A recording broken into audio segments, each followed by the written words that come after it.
Hello बच्चों, let us read the question first. यहाँ पे स्टेटमेंट टाइप का क्वेश्चन है। स्टेटमेंट 1 दी गई, स्टेटमेंट 2 दी गई। हमें बताना है स्टेटमेंट करेक्ट है या फिर इनकरेक्ट स्टेटमेंट है। तो स्टेटमेंट 1 बोल रही है in animals mitotic cell division is only seen in the diploid somatic cells without exception. Animals के अंदर माइटोटिक सेल डिवीजन केवल और केवल डिप्लॉयड सोमैटिक सेल्स में ही देखने को मिलता है और इसमें कोई एक्सेप्शन नहीं है। स्टेटमेंट 2 बोलिए mitosis has been divided into 4 stages of cellular division. Mitosis जो है उसके 4 डिवीजन कर दिए गए, उसके सेलुलर डिवीजन के जो स्टेजेस है वो 4 हैं।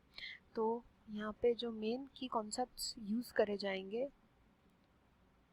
होंगे माइटोसिस के एंड माइटोसिस जो पर्टिकुलरली एनिमल सेल्स में देखने को मिलती है वो। सबसे पहली स्टेटमेंट की बात करेंगे यहाँ पे। फर्स्ट स्टेटमेंट में बात करेंगे एनिमल्स के अंदर जो माइटोटिक डिवीजन होता है। देखो माइटोटिक डिवीजन में क्या होता है कि जो पेरेंट सेल होती है, इस पेरेंट सेल से आगे बनती है दो डॉटर सेल्स बनती है। ये इनके अंदर जो क्रोमोसोम नंबर होता है,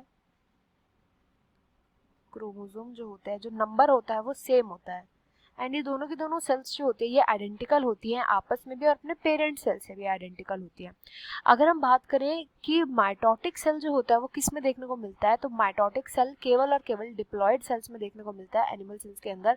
ये हैप्लॉयड सेल्स में देखने को नहीं मिलता। माइटोटिक डिवीजन केवल डिप्लॉयड सेल्स में होता है। सोमैटिक सेल्स जो होती है डिप्लॉयड, उनके अंदर देखने को मिलता है। ये हैप्लॉयड सेल्स के अंदर देखने को नहीं मिलता।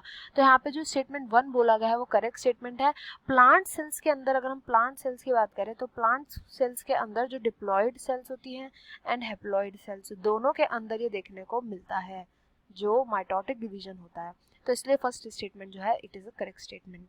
नेक्स्ट सेकंड स्टेटमेंट में बोला गया है कि माइटोसिस को 4 स्टेजेस में बांटा गया है। That is also a correct statement. Mitosis के मेन 4 स्टेजेस होते हैं जिसमें कि हम स्टार्ट करेंगे कैरियोकाइनेसिस से। तो कैरियोकाइनेसिस जो होता है, कैरियोकाइनेसिस का मतलब क्या होता है, न्यूक्लियस का डिवीजन, न्यूक्लियर डिवीजन। न्यूक्लियस यहाँ पे डिवाइड करता है मेन 4 स्टेजेस में। सबसे पहला होता है प्रोफेज,